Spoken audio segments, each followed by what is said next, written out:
Hey everybody, welcome to hour number 2 of In Wheel Time, the car show. Coming up, we continue our discussion about used and pre-owned cars, trucks, and SUVs. Mac DeLaup at John Eagle Honda joins us. We'll also have our Ram Tracks feature, and we got the stories making automotive news headlines this week. I think I meant to say the Jeep Trails feature, but whatever. It's one of those, Jeep Trails or Ram Tracks 1. I think it's Jeep Trails. Didn't we just, never mind. All that and more just ahead, including the confusion. And hour number 2 of this week's In Wheel Time car show. Along with Mike out of this world, Mars, who's got his head buried in the computer down there, and King Conrad DeLong right there in the yellow BG shirt. I am Don Armstrong, so glad that you could join us today. What? You're going to turn? Okay. Hi, Candace. Thanks for tuning in. Oh, is Candace there? She just tuned in. Hi, Candace. So good to have you. Candace is battling cancer up in Kansas City, and we wish her the best. Godspeed. And she's always been a fan of this show, and we appreciate you joining us at our new time. So thank you for that. Do we have Mac yet? He was backlit. He's getting situated a little bit better. Oh, yes. Okay. Yeah, we couldn't hardly see him. Well, I see. Okay. Well, here he is. He just sat to join us. He's better. Are you back there? Hi, Mac DeLaup. Look at that beard, brother. You didn't tell me this was going to be on video. I thought this. Wait a minute now. You're a whole lot better looking on radio. Listen, we sure would appreciate it if you'd put your pants on, if that's okay. I won't tell you what I am wearing. No. I'm wearing a bathing suit, actually. Are you really? That's perfect. No, hey, Mac. So Mac is the managing partner out there at John Eagle Honda, and we sure appreciate you joining us. It's always good to see you, my friend. Thank you so much. And we wanted to talk to you today. I know that you carry your full line of Honda cars, but you also you have a used car lot and a pre-owned lot there at John Eagle Honda. That's right. Yeah, we sure do. So I wanted to talk to you today. How is business overall in general with the coronavirus and everything? I know that car dealerships around the Houston area were hurting. We heard that May was better than April. Is that right? Considerably. Yeah. We really had a solid month. I would compare it every bit to a January and February, and actually maybe a little bit better than that. And yes, pre-owned sales.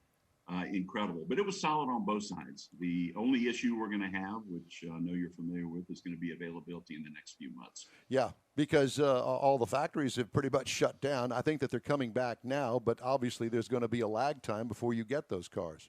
There is. Yeah. The incredible incentives that the manufacturers put out there, Conquest Cash, and in the case of Honda, and of course Loyalty Cash, and of course first responders.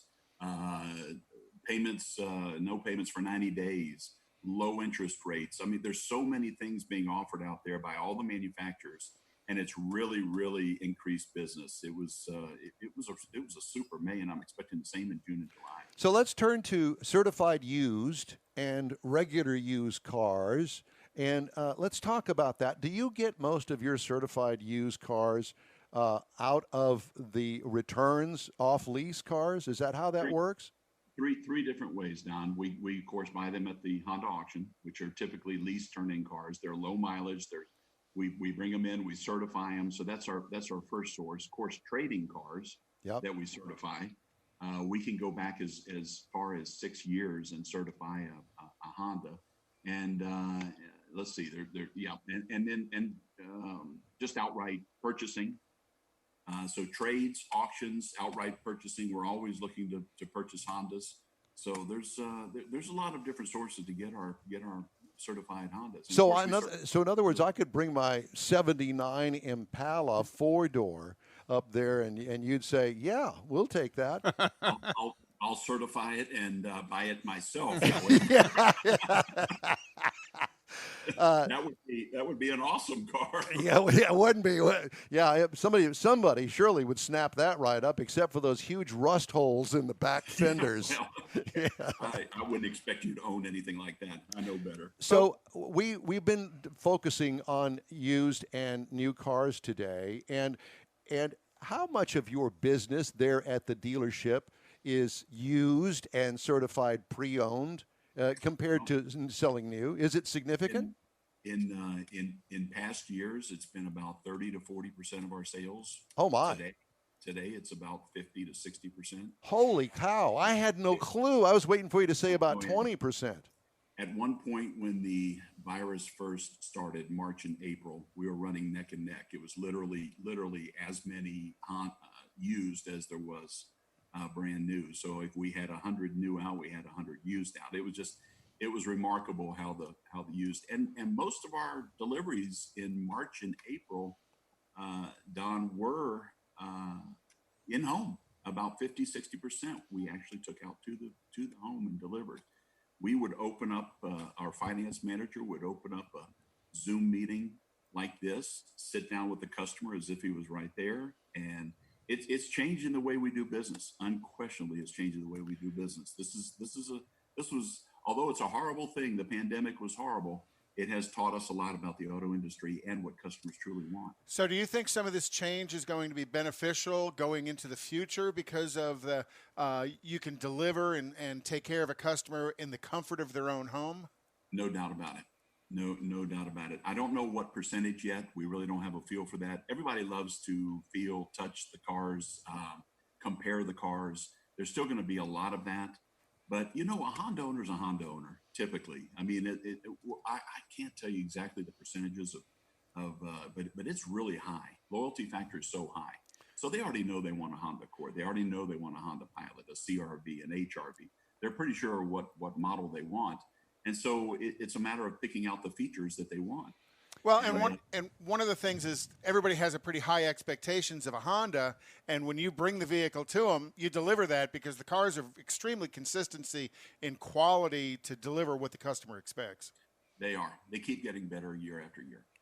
Mac, what is the number one car that you sell there at your dealership? Let's just take the last year. What's the highest selling car? It's going to be our SUV line. That's taken over about 60% of our. Really? If I had to pick, it's very close when it comes to the Pilot and CRV, but the CRV would be our top seller.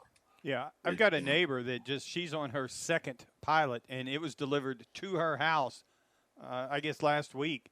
And I mean, she thought it was great that they were coming to her instead of. I mean, but she's on her third Honda, so she knew what she wanted, and she just kind of spec'd it out. This is what I want, and they said, "Well, we'll bring it to you." And she said, "Great, I'll take it," and she did.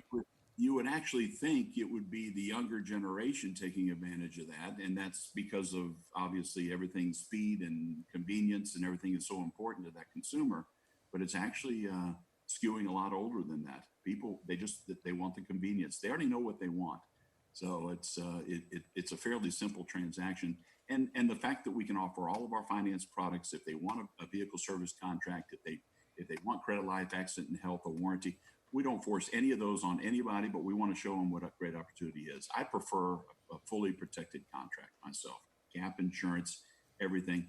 I recommend a vehicle service contract on everybody because they are much less expensive on cars that are very, very high quality with lower repair maintenance and low failure rate. So it's you can afford to fully protect your car up to 100,000 miles, and then there's no surprises. Yeah, there's a peace of mind that you can get with fully packaging all of the protections available. Mac, let me ask you, what is the average mileage of a used vehicle, whether it be pre-owned or just a used car sitting on your lot? I mean, do you have high mileage vehicles there, or are they like under 50,000 miles? What do you normally keep on a used car lot these days? We love 20 to 60,000 miles. That's what we love in a Honda, but I'm not afraid of a Honda at 125,000 miles. Wow. You all remember my story with the 2000 model Honda Accord that I traded in 2010 was 750,000. Mm-hmm. Yes. And it was original engine. It was original clutch. It was a 5-speed manual transmission. Those cars will last if you take care of them. In all likelihood, they'll keep on running. We don't want to win it or quit. Exactly. When we lived in San Antonio, 2004, something like that, we bought a new Honda specifically, just like you said, we could get all the protection packages. We were going from San Antonio over here to the Beaumont area every weekend. And when the hurricane started, we were helping family and everything. We were putting 25,000 miles a year on it, but I wanted a vehicle I was not going to have to worry about. I could get in it, the wife could get in it, and we could hit the freeway, and we could go every weekend as long as we did our maintenance. Yep. But, we didn't worry about it. And at 210,000 miles, I gave it to a granddaughter. You know, I would like to think back, and correct me if I'm wrong, but I think that that loyalty factor is huge. Back in our day, you were either a Ford, a Chevy, or a Dodge guy. And then today, you're either a Toyota person or you're a Honda person. And it still is that way. I mean, once you get into something and you have success with that vehicle, you own it for 5 years, you're going to want to go out and buy another one. That's right. And you know, we're seeing a lot more loyalty across the brands compared to what we did years ago. 36 years ago, 1984, when I started with John Eagle Honda, it was a very loyal owner to the Honda brand, but you still had your Chevy guy, you had your Ford guy, you had your Cadillac guy, my dad was a perfect example of that. He was a Chevy guy and a Cadillac guy. My mom drove the Cadillac, my dad drove the Chevy. And, but it changed over, the loyalty started falling off when the quality of the vehicles went down significantly. There was such a huge gap between Honda and Toyota and Nissan and all the quality vehicles that the imports, or they're not imports anymore, but the import companies.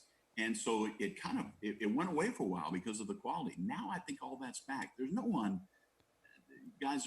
building a bad car out there. Yeah. There are companies building better cars, but there's no one building a bad car. It's just not the case. A lot of that loyalty change through the late 70s, 80s, and 90s was somewhat self-inflicted by the poor quality that was being delivered by some of the manufacturers. There's no more Yugos sitting out there. No, there's not. I think, remember the K car? Remember the Chrysler? Oh, yes, we do.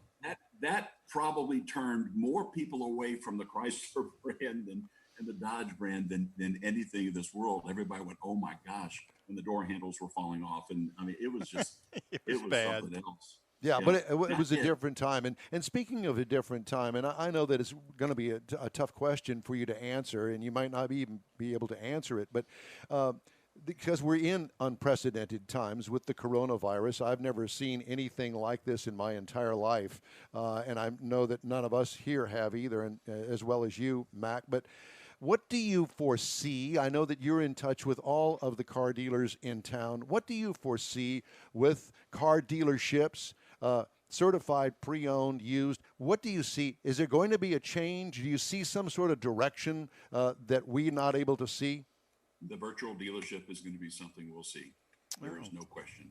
We will see a virtual dealership. We'll see a lot smaller dealerships than what we've seen in the past. So the actual footprint is going to be much smaller for the dealership. Much smaller. I see cataloging cars, putting them in vending like the Carvana product. Only the difference is that's how they'll be. You can build a dealership today on 5 acres on what we're currently doing on 20 to 25 acres. And that's with the methods that they have of storing these vehicles, just like the Carvana product. It's a company out of, it was Italy. It was Italy because Ferrari used it one of the first times to store their cars in a cataloging system like that. You'll literally walk up to a screen, you'll type in the stock number will be delivered to the showroom floor. It'll be in an environment that keeps the car clean. You wash it one time, you put it in that system. That's really the direction that I see it going. Not that the Carvana way of selling, it's more of the storage. It is, but it's unique. It's the way it looks for pre-owned vehicles. I see that happening. Imagine being able to store on less than an acre, being able to store about 500 to 600 vehicles, and you can go up from there. There's no capacity. You can keep going bigger and bigger. How tall do you want to build it? That is correct. So I really see that happening. You'll have showrooms. You'll have specific models on showrooms. You'll have test drives, but it will be delivered straight to the showroom, and you'll be driving out. I truly think the dealerships of tomorrow are less than 5 acres. So it'll be kind of like a big climate-controlled parking garage. That's right. That's valet service. Where they go up and they get it and they bring it down to you. Yeah, I believe that. I can see that, yeah. And do you see, I'm going to go over to the service side of the world here. Do you see more of a concierge level pickup and delivery on the service side in the future as well? And we're already doing that. Yeah, I knew that. That's kind of why I asked. Absolutely. Already doing that. Picking up cars, VIP service. Right now, that's incredibly important. And service really and truly is just now really coming back. Auto sales came back Service is starting to increase. There, of course, the summer months are coming on. I believe people are going to be doing some traveling, so they're getting their car in for service. We've seen a big uptick in the service side, but we saw the uptick in used and new cars first. And so, I yes, to answer your question, absolutely, it's going to be easier, guys. The way vehicles right now are, I mean, you don't need a major tune-up in a car until over 100,000 miles. Right. So you change your fluids. The electrification coming on the scene, there'll be less and less servicing on electric vehicles. The hybrids, of course, will continue to have the service. We're a long way away from that, but that's a side that's going to be less and less as we go more towards electric. Well, Mac, you always tend to give us some information that we haven't even thought of, and obviously, it seems as though that the virtual dealership is not too far away, or at least a different looking dealership than all of us are familiar with. I know that it's transitioned over the years, big Taj Mahals to display cars, but I think that those days are numbered. Like you said, you won't need all of that anymore, and it's going to be an interesting time for all of us to witness. Mac, it's great to talk to you, as always, and thank you so much for taking time out of your Saturday, my friend. Yeah. How's Castaway Rods doing? You know what? They're doing really, really well with people fishing as much as they are. We've, one of the few companies out there that really have flourished during these tough times. Pretty much December, we knew it was going to be a very solid year, but when the pandemic hit, we were concerned, like everyone. Sure. And but the sales have come in. The big box stores, Academies, and the Bass Pro and Cabela's, and we were shut off for maybe 3 or 4 weeks when they tried to figure out what was going to happen, and then they immediately came back with major orders. So figured out how to do curb service and everything. Yeah, that's great. Yes. Thanks for coming on today, Mac. Thank really you appreciate all very much. I enjoyed it. You bet. Thank Take care, you. guys. Yep. Mac DeLaup, the managing partner out there at John Eagle Honda. Go see him. Great guy. And 290 in Eldridge. Yeah, and he's there almost all the time. Yep. Hey, the In Wheel Time Car Show live streams on Facebook.com/InWheelTime, on YouTube, and our website, InWheelTime.com. Podcasts, by the way, are available on Apple Podcast, Spotify, Stitcher Radio, iHeart Podcast, Google Podcast, and Podcast Addict. A quick break now, and then Mr. Mars reviews the 2020 Toyota Tundra. Man, I love my kids so much. I once sat for 3 hours in the cold rain to watch her soccer team lose by 18 goals. I love my kids so much, I once used a tube to suck snot out of her stuffed nose at 3 a.m. You win. Love your kids? Love them enough to make sure they're in the right car seat. From toddlers to tweens, visit nhtsa.gov/the right seat to find the right seat for their age and size. Keep them safe. Visit nhtsa.gov/the right seat. Brought to you by the National Highway Traffic Safety Administration and the Ad Council. A social distancing tip. While the CDC urges you to avoid close contact, like hugging or shaking hands, there are other non-physical ways to say hello. Wave, wink, use sign language, salute, smile, give the peace sign, throw up an air high five, do jazz hands. Remember, stay a minimum of 6 feet or 2 arms length away from others and stay home if you can. For more info, visit coronavirus.gov. Let's all do our part because we're all #AloneTogether. Brought to you by the Ad Council.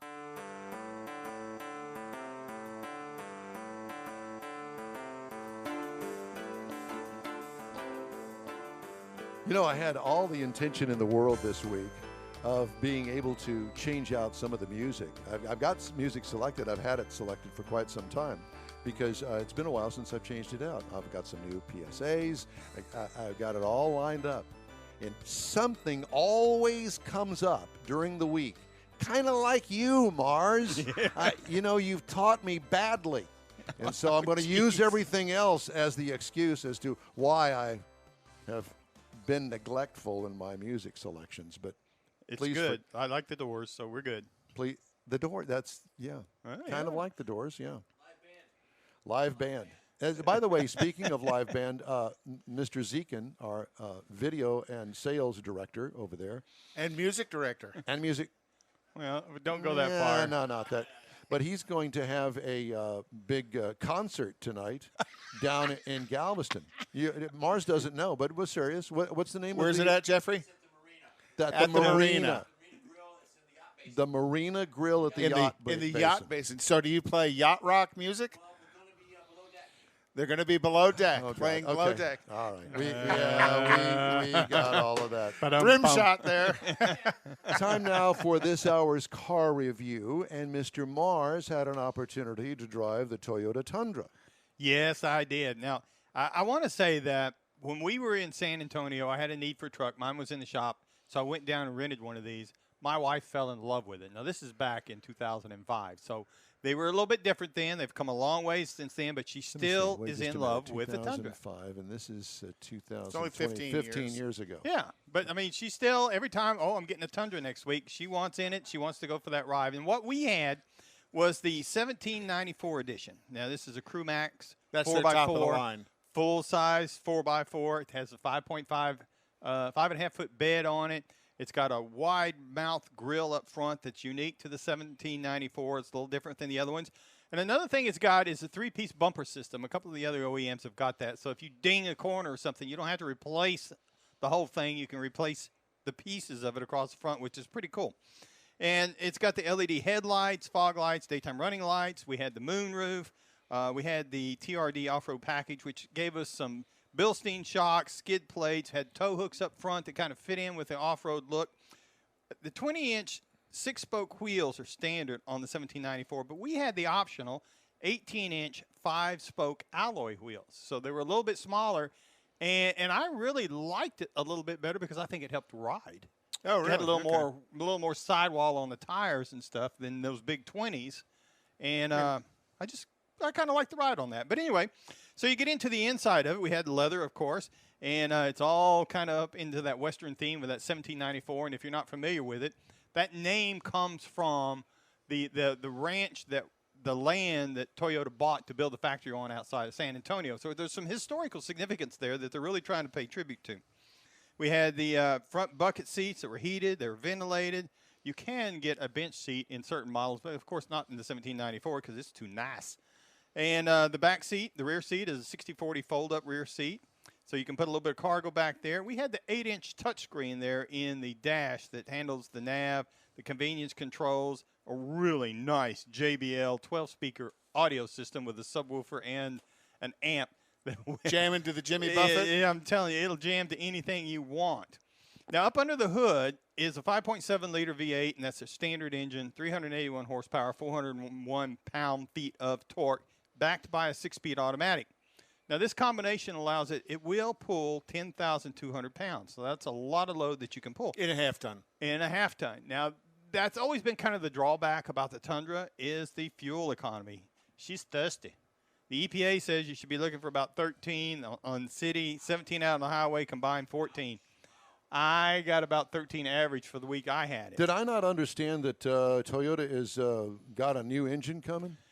Twin turbo V6 is what I've heard is in the works. They've now, got a couple of things in the work. I don't know if it's been announced Some yet. of them have already gone to the V6, a turbo V6, but this is a really pure V8. So if you want a V8 and you're willing to pay for it to tow, this is one you need to look for at. it and fuel economy, too. That's right. Yeah. I mean, but it's got awesome power. The transmission does its search. That 6-speed works really good behind that V8.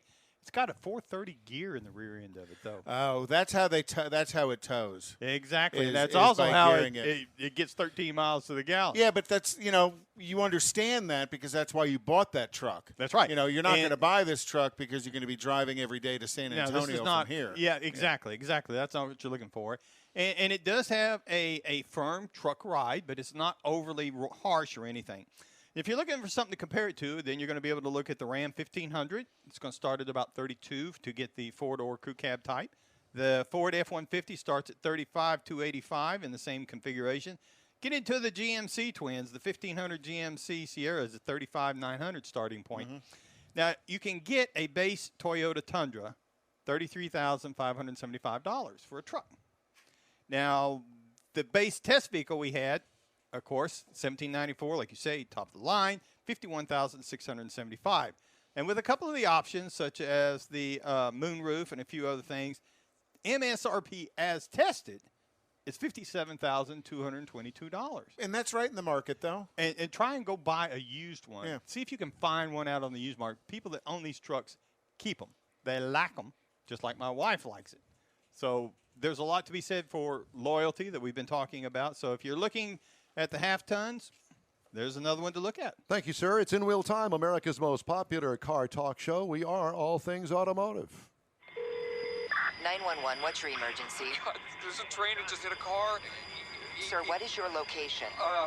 Look around for a street sign, sir. It's 8th and Orchard. 8th and Orchard. Okay, very good. 8th and Orchard. Sir, help is on the way. Why would he do that? The train still hasn't stopped. You have to get there now. At a railway crossing, even if the engineer sees you and hits the brakes, it can take a mile for the train to stop. And for you, that's too late. Stop. Trains can't. Paid for by NHTSA.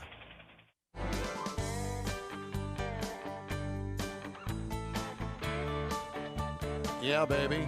It's In Wheel Time. Thanks so much for joining us on this. By the way, if you're just joining us, our live broadcast is Saturdays now from 10 a.m. to noon on Facebook, YouTube, and InWheelTime.com. So get up and get out of bed a little bit earlier. Saturday morning with In Wheel Time. Who's still in bed at 10 o'clock in the morning? Not old people, that's for sure. Yeah, dead. At any rate, it's time now for This Week in Auto History, and Conrad has that for us. So this week in 1864, Ransom Eli Olds was born. Of course. I got to throw my Oldsmobile thing in there. In Geneva, Ohio. In 1896, on this week, was the first time Henry Ford drove the quadricycle, his first foray into the automotive industry. In 1921, Mac developed their symbol for the hood of their vehicle. And what was it? Bulldog. A bulldog. So that in 21 was the first time they actually put the bulldog on the vehicle. I would do really good on Match Game, but go ahead. In 1925, Maxwell Motor Company became, reorganized into the Chrysler Corporation. Maxwell, I did not know that. Neither did I. I thought that was pretty interesting. And then in 1933 this week was when the very first drive-in theater opened, and that was in with Al Capone standing out front. The Crescent Boulevard Theater in Camden, New Jersey. So drive-in theaters. Wonder what's there now. I'll go look it up and see, and maybe next week we'll talk about it. In 1934, on this day, the automobile manufacturer licensed the name Nissan Motor Company in Japan in 1934. In 1951, Gordon Bering, the designer of the 1935 Auburn Speedster, he patented a vehicle top configuration called the T-tops. And then the first production T-top was a 1968 Corvette. He patented that idea back in 1951 and never saw production until 68. Wow. I thought that was a pretty cool. That is an interesting fact. But why not? And then in 1957, the U.S. Supreme Court ruled against DuPont that it had to sell its share interest in General Motors because of what they were calling a monopoly. So, DuPont? Mm-hmm. DuPont used to own a boatload of GM stock.